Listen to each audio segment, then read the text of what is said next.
I'm Nick Williams, joined by Trace Cherico inside of the Nicholson Fieldhouse after the Knights wrapped up their spring camp. From what I was able to see out there today, practice isn't pretty. No. There's some overthrows, some underthrows, but some good takeaways was the speed from the running backs as well as the coverage by some of the DBs. Now, Trace, you were here the first time for Scott Frost's reign. What were you seeing out there today that was familiar? You know that phrase, Nick, right? Everything old is new again. Scott Frost, the first version, comes in after George O'Leary led the Knights to an 0-12 2015 season. And Coach Frost talked about culture and rebuilding the program. And hey, fast forward 2025 now. He comes in after Gus Malzahn and the Knights finish 4-8. Malzahn, of course, moves on. Frost comes back. And what do we hear throughout spring camp? Culture and rebuilding the team and brotherhood and coming together as a unit. And that we heard from players, coaches, and Coach Frost. Yeah, Coach Frost knows the position that he's in, and he has confidence in himself that he'll be able to get UCF back on the right track. Yeah, I think overall, I'd say spring was a success. We're certainly not game ready, but if we look back at where we were in January or where we were at the start of spring, I think we've come a long way from there. But again, we're playing catch up. I mean, this was a 4-8 football team last year. Probably could have been better, but we got to make sure that we're a better football team when we take the field in September than we were last year, and we're ready to compete. I think changing the mindset of a team that hasn't won at a high level and having a winning culture, that takes work and it takes a little bit of luck. You can do all the right things and sometimes it still doesn't turn around, but we're going to try to help the guys to get over that hurdle, and the biggest part of that is believing in it, and then when you get out on the field, taking advantage of your chances in close games. Yeah, one of the things we're also dealing with this spring is a lot of the guys that I think will probably end up being good leaders for our team when practicing. Braden Marshall was out, and John Walker was out, and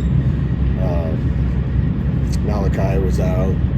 Those are some guys that we think we're going to lean on a little bit, that have been around and have more of a veteran presence. It's hard to have that voice when you're not out in the huddle with the guys every snap. So, again, that's got to kind of all find itself, and we'll do some things coming off spring ball to help give those guys an opportunity to step into those type of roles and then let the team decide who the best leaders are. Yeah, I think we'll sit down as a coaching staff and kind of figure out where we are right now in terms of each position and kind of a hierarchy at that position. But, we're 13 practices in. We have a whole summer. We have a whole fall camp.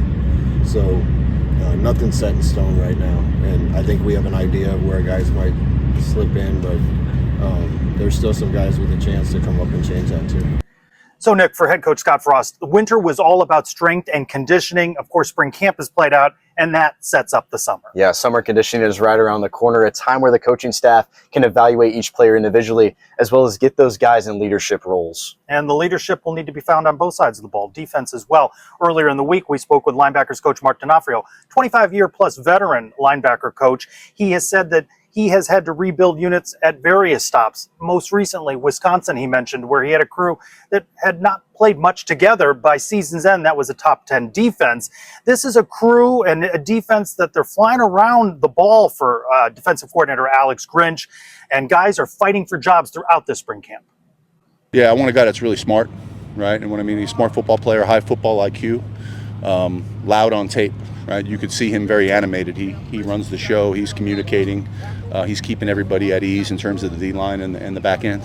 Right, I want a guy that's tough, both physically and mentally tough. Right, you can see him, and I want a guy that plays really hard, that finishes. Right, so smart, tough finishers is what we're looking for. You can see it getting better every day. I can say, each day we going out there, man, we getting closer. We getting closer and closer together as a unit. Today, it was a great practice. We was out there flying around. I could just feel the energy, and that's coming together as brothers in one defensive unit. Speaking with Coach D'Onofrio, he's really instilled that. I know a lot of times, especially in the past, I really prided myself on my ability to slip, get out the way, avoid. But Coach D's really emphasized just bringing that physicality to the game, and not only on just tackles, but really block destruction and just how you go about your demeanor, your body language in the game we call football, the game we love. Now, speaking on defense, we were able to see the cornerbacks have a lot of great coverage on Saturday, and on Tuesday, Trace, you got to speak to DB coach Brandon Harris. Yeah, Nick, my biggest takeaway is that Coach Harris said that he is on the same page. He is aligned with defensive coordinator Alex Grinch and head coach Scott Frost when it comes to the defense. And for Coach Harris, this is a veteran group, and he wants to see them play like a veteran group. No, not at all. Not at all. It's been competition from day one, and it's been educating the guys that we can compete and love each other at the same time. We don't have to compromise both. And I think that's been the main philosophy in our room. Like, we celebrate each other's success, but I'm competing knowing that I want to win the job. And if there's a guy in that room in that seat that don't want to win the job, then you're probably in the wrong room.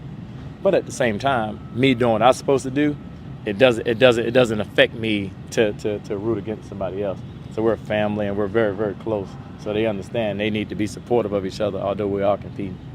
It's been very competitive, because we got me, DJ Bell, Kari, Chasen, and that's really the main key players. We all played college football. We already know what it takes to be a good athlete at corner. So it's been very competitive, and we got safeties like Phillip, Jaden, Jair, CP. I feel like it's going to be a very good back end. I feel like you got to have a dog mentality if you're playing corner or safety. I feel like that's really the key aspect of being a corner or being a defensive back. Like, you got to have a little dog, a little grit to you, Coaching stuff? Major coaching change, man.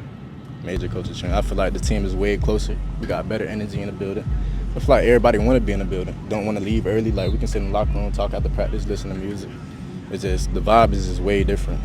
Everybody want to play for Coach Frost. Like, he's the type of coach that you want to go give your all to, because he's going to give us his all. So, yeah. Now, Trace, let's address the elephant in the room here, the quarterbacks. How about when spring camp began, there was Dylan Risk and Ja'Cory Brown holdovers from last season, and incoming Cam Fancher, Taven Jackson. Dylan Risk, of course, entering the transfer portal. Cam Fancher busted up his fingers, so spring camp concludes with reps going between Taven Jackson and Ja'Cory Brown. Yeah, and these are all quarterbacks that you listed that Coach Frost has been watching, but there is no clear-cut decision yet, and he understands that he's throwing a lot at them with this new offensive playbook. Yeah, and again, the most high-profile departure of the portal is Dylan Risk, but that portal, Nick, remains open. Yeah, that second round of the portal opening, Coach Frost is dreading that, but he realizes he has to focus in on the guys that he has now, so that way they'll be able to make strides going in this 2025 season. Overall, though, head coach Scott Frost says he's happy with the strides the entire team made throughout spring camp. Yeah, and Trace, the football season is right around the corner, just coming up in a few more months, so that's going to do it here for the spring camp report. For Trace Cherico, I'm Nick Williams for the Sons of UCF.